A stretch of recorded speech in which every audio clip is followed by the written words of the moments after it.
আসলে বলতে পায়েল হচ্ছে বেটা ছেলে। আমরা এক সময় দেখেছি পানের দোকান ছিল, ও দোকানদারি করতো, ওর ছেলে আছে, বেটার বউ আছে, সব কিছুই আছে। ও এক সময় ভারতে গেল, ভারতে যায় সেই নুনো টুনো কাইটে ফেললো, কাইটে ফেলায় এখন হিজলির পাট করে বেড়ায়, যত অকাম কুকাম। কুষ্টিয়া মজমপুর গেটের যে বটতল সেতু অফিসের একটা এনজিওর জমি আছে, ওই জায়গায় অনেক সময় রাত দেখা যায় 10টার পর থেকে ওই সারা রাত অকাম কুকাম চালায় ওর মাধ্যমে। ওর অনেক চাঙ্গু বাঙ্গু আছে, ও কার যে দোষর এটা আমরা এর খুব একটা বিচার চাচ্ছি। আর এই সাবুর নামে যে মামলাটা হয়েছে, এটা হচ্ছে একটা ভিত্তিহীন মামলা। কারা আওয়ামী লীগের যারা দোষর আছে তারা এই অপপ্রচার চালাচ্ছে সাবুর নামে। সাবু একটা ভালো ছেলে, সাবুকে আমরা চিনি, সাবু আমাদের স্ট্যান্ডার্ডের ছেলে, এরকম কোনো খারাপ রিপোর্ট নাই সাবুর নামে। মানি না মানবো না, মানি না মানবো না। আওয়ামী লীগের হিজড়া হই হই রই রই, হিজড়া গেল কই, হিজড়া গেলে কই, হই হই রই রই, হিজড়া চামড়া তুলে নেব আমরা, তুলে নেব আমরা।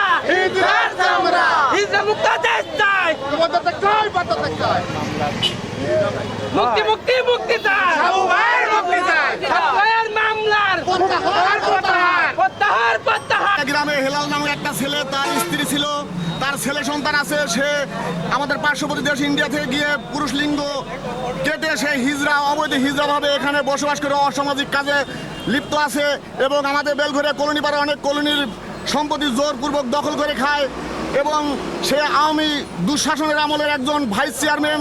এখন তাকে বলেন যে ভাইস চেয়ারম্যান হতে, ভোটে নির্বাচিত হতে, স্যার সেই অবৈধ ভোটের চেয়ারম্যান হয়ে সে যা ইচ্ছা তাই করে বেড়ায়, মানুষকে কোনো কিছুই মানে না, আসলে কাপড় চোপড় খুলে যা খুশি তাই করে। আর বর্তমানে আমাদের বেলঘরে আর সাবু ভাই একজন অনেস্ট ছেলে, খুব সমাজসেবক, তার বিরুদ্ধে যে মিথ্যা অভিযোগ মামলা দিয়েছে এই মামলার আমরা সবাই প্রত্যাহার চাই এবং এই অবৈধ হিজড়ার বেলঘরিয়া গ্রাম থেকে উৎখাত চাই। প্রশাসনের দৃষ্টিমহল আমার আকর্ষণ। অবৈধ ভাইস চেয়ারম্যান আমরা পদত্যাগ চাই। ওনার একটা ছেলে আছে, উনি ধন কাটে উনি হিজড়ি হয়েছে, বুঝছেন?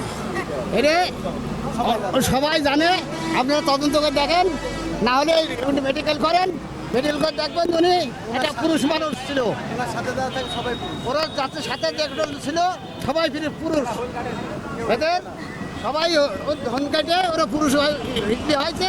এই অবৈধ হিজড়ার এই দেশে থাকার অধিকার নাই। কালান হিলানের বদতে চাই, মানি না মানবো না, হিলালের বদতে চাই, হিলালের পদত্যাগ চাই, অবৈধ সবাই বলবো হিলালের পদত্যাগ চাই, হিজলির পদত্যাগ চাই, অবৈধ হিজলির।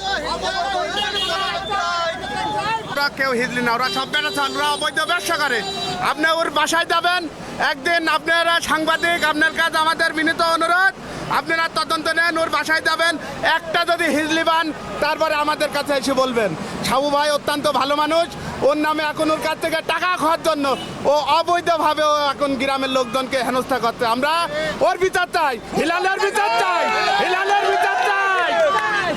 আপনাদের কাছে আমাদের বিনীত অনুরোধ, আমরা ওর বিচার চাই। ও পুরাটাই অবৈধ, ও পুরাটাই অবৈধ, আমরা ওর উত্তর চাই।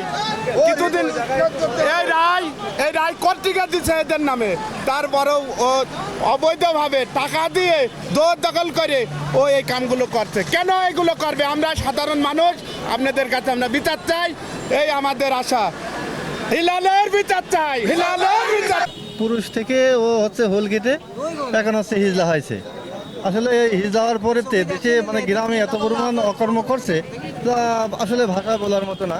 এর টাকা, ওর জমি, এটা ওটা বাড়িতে লুস্তামি করে, মানে বিভিন্ন মানে অপরাধ করে বেড়াচ্ছে আসলে। হ্যাঁ, তো আমরা ওর মানে সুষ্ঠু বিচারটা চাই, যাতে ও হচ্ছে মানে এমন কঠিন বিচার হওয়া দরকার, যাতে ও হচ্ছে গ্রাম থেকে ও হচ্ছে আমরা মনে করি যে তাড়িয়ে দেওয়া উচিত, ওকে গ্রাম থেকে তাড়িয়ে দেওয়া উচিত। না হয় আমি মনে করি যে ওকে অ্যারেস্ট করা উচিত। ও আসলে মানুষকে লোভ দেখে ভাইস চেয়ারম্যান হয়েছে। ভাইস চেয়ারম্যান হওয়ার পরে থেকে ভাইস চেয়ারম্যান হওয়ার পর থেকে জোর দখল করতেছে, টাকা পয়সা মানুষের। ওই দেখা গেলো যে আমি নিজে প্রমাণ যে আমার গ্রামের একজন গরিব লোক, আসলে তার 4 লাখ টাকা, এত গরিব, তার থাকার জায়গা নাই। সে এক জমি দেওয়ার কথা বলে 4 লক্ষ টাকা সে হাতে নেওয়ার পরে এখন আর সে ধরা ছোঁয়ার বাইরে, সে এখন ধরা দিচ্ছে না। এরকম শুধু আমার গ্রাম না, এরকম আশেপাশে অনেক গ্রামে শুনতেছে যে এরকম টাকা পয়সা আমাদের কাছে জমি দখল করতেছে, বিভিন্ন অপকর্মের সাথে সে জড়িত।